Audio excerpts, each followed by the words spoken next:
Halo semua, selamat datang kembali. Di video kali ini saya akan mencoba menjelaskan apa itu arsitektur monolitik ya. Jadi di perkenalan sebelumnya kan sudah ada saya sampaikan tentang arsitektur yang dalam development, yaitu terdiri dari monolitik dan microservices. Jadi microservices itu sebenarnya muncul karena adanya arsitektur monolitik yang pada umumnya yang telah kita gunakan saat ini, yang sudah banyak digunakan maksud saya. Jadi mari kita mulai saja belajar otodidak with Edison Way bersama saya Bowie.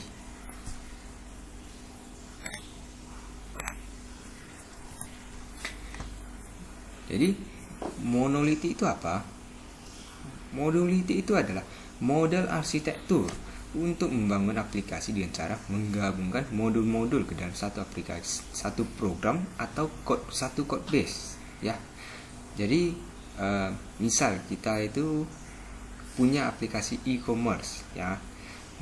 Aplikasi tersebut kan terdiri dari banyak modul-modul atau fitur-fitur seperti ada user service, product service, order service, dan payment service dan sebagainya. Masih banyak lagi dan tidak akan sampaikan semuanya di sini. Jadi misal ya ada klien yang sedang menggunakan aplikasi kita, dia kan klien itu mengaksesnya melalui browser atau mobile apps.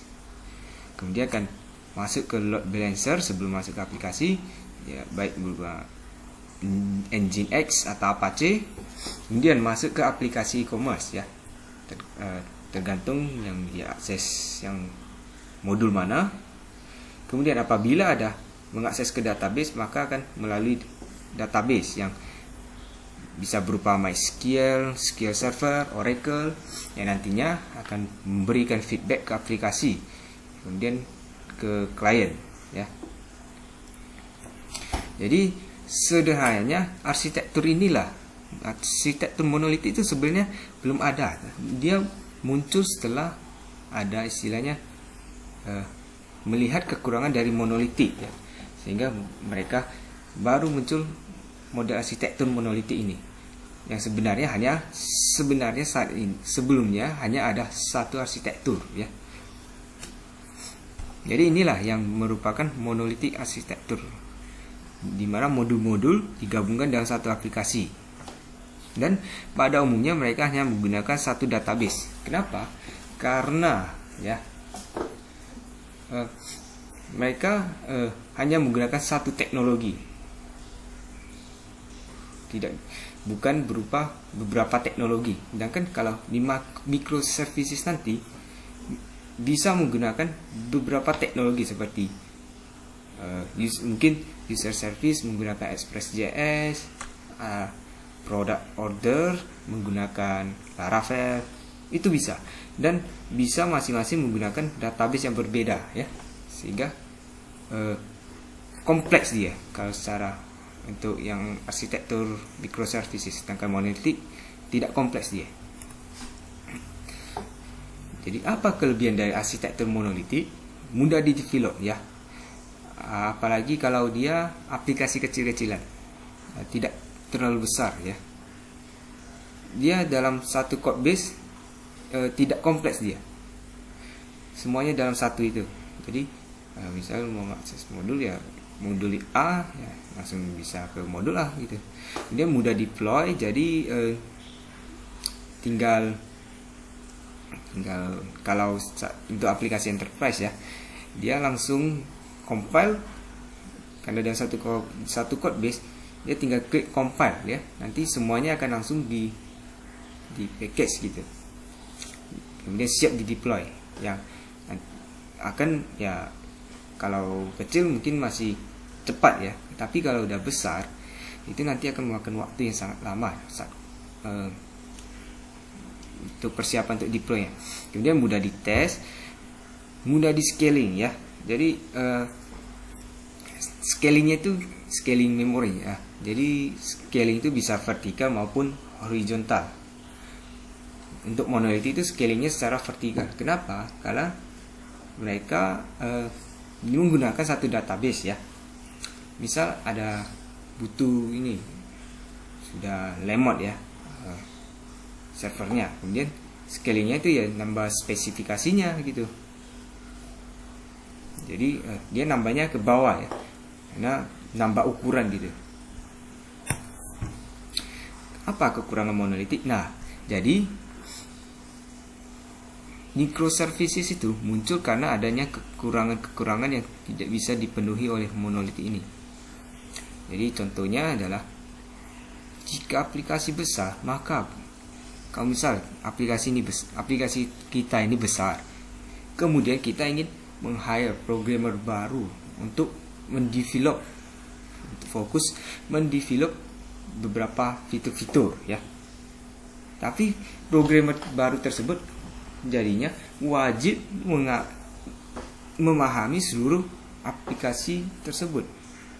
Kenapa? Karena semua service-nya itu, semua modulnya itu berada dalam satu aplikasi, satu code base. Jadi programmer jadi wajib dan bisa memakan waktu yang lama. Padahal secara ini berkaitan dengan scaling development. Padahal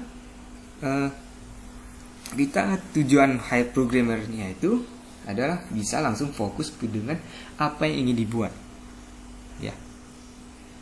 Tapi karena aplikasinya besar, semua dalam satu, maka jadinya programmer wajib memahami seluruh isinya, seluruh alur aplikasi. Kemudian jika aplikasi besar akan menyebabkan overloaded idea ya. Jadi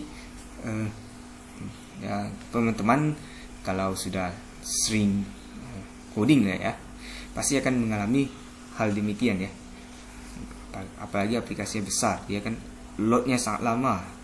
Padahal kita tujuannya mungkin hanya ingin mengupdate satu error gitu kan, satu fitur. Tapi kita harus buka seluruh aplikasi. Nah, itu yang menyebabkan overloaded idea. Aplikasi pun berat jadi.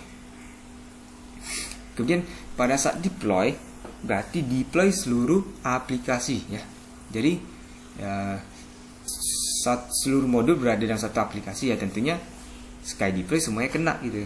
Padahal kita cuma hanya fokus untuk deploy, hanya ada update satu fitur, tapi seluruh aplikasi harus kena deploy juga. Jadi kadang ini ada kekurangannya juga nih. Misal kita lagi ada si A deploy fitur B, kan semua dalam satu code base. Kitanya sudah siap deploy fitur A. Nah, kalau misalnya rupanya fitur B belum siap, nanti untuk deploynya agak susah gitu. Karena kita antara mau nunggu deploy B-nya siap dulu baru bisa, maksudnya apakah kita harus nunggu fitur B siap dulu baru bisa di deploy, atau terpaksa ngapus dulu kan fitur tambahan yang dibuat, karena kita mau deploy terlebih dahulu yang fitur A karena sudah siap, sudah mungkin karena ada kejar deadline kan. Nah, itu. Atau kadang ini kalau teamwork ini bisa masalah. Jadi apa yang kita, misal si programmer B nambah fitur ini, kemudian maksud saya juga kerja yang modul yang sama, nambah fitur ini, terus save, nanti bisa tabrakan gitu code-nya. Nah, ini jika ada aplikasinya, jika ada satu error, maka dapat menyebabkan aplikasi mati ya. Susah mengadopsi teknologi baru ya. Jadi karena sudah besar aplikasinya dan semuanya dalam satu code base, tentunya ya itulah susah mengadopsi teknologi baru.